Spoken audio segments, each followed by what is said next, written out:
राधे राधे। आप सभी का अमृत कथा कहानियाँ चैनल में स्वागत है। आज सुनेंगे एक शिक्षाप्रद धार्मिक कहानी, चार आने का हिसाब।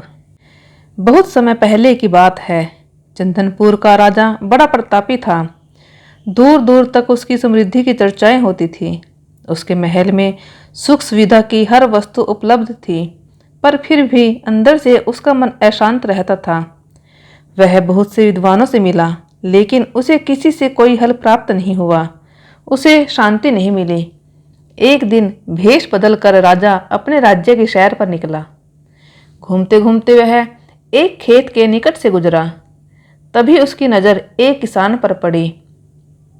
किसान ने फटे पुराने वस्त्र धारण कर रखे थे और वह पेड़ की छांव में बैठकर भोजन कर रहा था।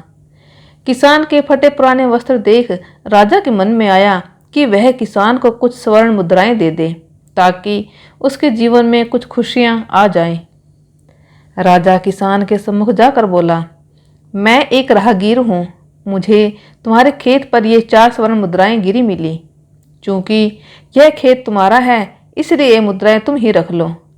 यह सुनकर किसान ने कहा, ना ना सेठ जी, ये मुद्राएं मेरी नहीं हैं। इसे आप ही रखें या किसी और को दान कर दें। मुझे इनकी कोई आवश्यकता नहीं। किसान की यह प्रतिक्रिया राजा को बड़ी अजीब लगी। वह बोला कि धन की आवश्यकता किसे नहीं होती, भला आप लक्ष्मी को ना कैसे कर सकते हैं। किसान बोला, सेठ जी, मैं रोज 4 आने कमा लेता हूँ और उतने में ही प्रसन्न रहता हूँ। सेठ के रूप में राजा आश्चर्यचकित होकर बोले, क्या आप सिर्फ 4 आने की कमाई करते हैं और उतने में ही प्रसन्न रहते हैं? यह कैसे संभव है? किसान बोला, सेठ जी, प्रसन्नता इस बात पर निर्भर नहीं करती कि आप कितना कमाते हैं या आपके पास कितना धन है। प्रसन्नता उस धन के प्रयोग पर निर्भर करती है। राजा ने उपहास के लहजे में प्रश्न किया, तो तुम इन 4 आने में क्या क्या कर लेते हो? किसान भी बेकार की बहस में नहीं पड़ना चाहता था। उसने आगे बढ़ते हुए उत्तर दिया कि इन 4 आनों में से एक आना मैं कुएं में डाल देता हूँ, दूसरे से कर्ज चुका देता हूँ, तीसरा उधार मैं दे देता हूँ और चौथा मिट्टी में गाड़ देता हूँ। राजा को यह उत्तर समझ में नहीं आया। वह किसान से इसका अर्थ पूछना चाहता था, लेकिन तब तक किसान वहां से जा चुका था।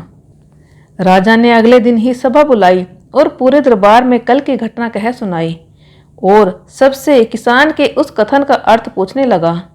दरबारियों ने अपने तर्क पेश किए, पर कोई भी राजा को संतुष्ट नहीं कर पाया। अंत में किसान को ही दरबार में बुलाने का निर्णय लिया गया। बहुत खोजबीन के बाद किसान मिला और उसे कल की सभा में प्रस्तुत होने का निर्देश दिया गया। राजा ने किसान को उस दिन अपने भेष बदलकर भ्रमण करने के बारे में बताया और सम्मानपूर्वक दरबार में बैठाया। राजा ने कहा, मैं तुम्हारे उत्तर से प्रभावित हूँ और तुम्हारे 4 आने का हिसाब जानना चाहता हूँ। बताओ, तुम अपने कमाए 4 आने किस तरह खर्च करते हो, जो तुम इतना प्रसन्न और संतुष्ट रह पाते हो? किसान बोला, हुजूर, जैसा कि मैंने बताया था कि मैं एक आना कुएं में डाल देता हूँ, यानी अपने परिवार के भरण पोषण में लगा देता हूँ। दूसरे से मैं कर्ज चुकाता हूँ, यानी इससे मैं अपने वृद्ध माँ बाप की सेवा में लगा देता हूँ। तीसरा, मैं उधार दे देता हूँ, यानी अपने बच्चों की शिक्षा दीक्षा में लगा देता हूँ। और चौथा, मैं मिट्टी में गाड़ देता हूँ, यानी मैं एक पैसे की बचत कर लेता हूँ, ताकि समय आने पर मुझे किसी से मांगना न पड़े और मैं इसे धार्मिक, सामाजिक या अन्य आवश्यक कार्य में लगा सकूं। राजा को अब किसान की बात समझ आ चुकी थी। राजा की समस्या का समाधान हो चुका था। वह जान चुका था कि यदि उसे प्रसन्न एवं संतुष्ट रहना है, तो उसे भी अपने अर्जित किए धन का सही उपयोग करना होगा।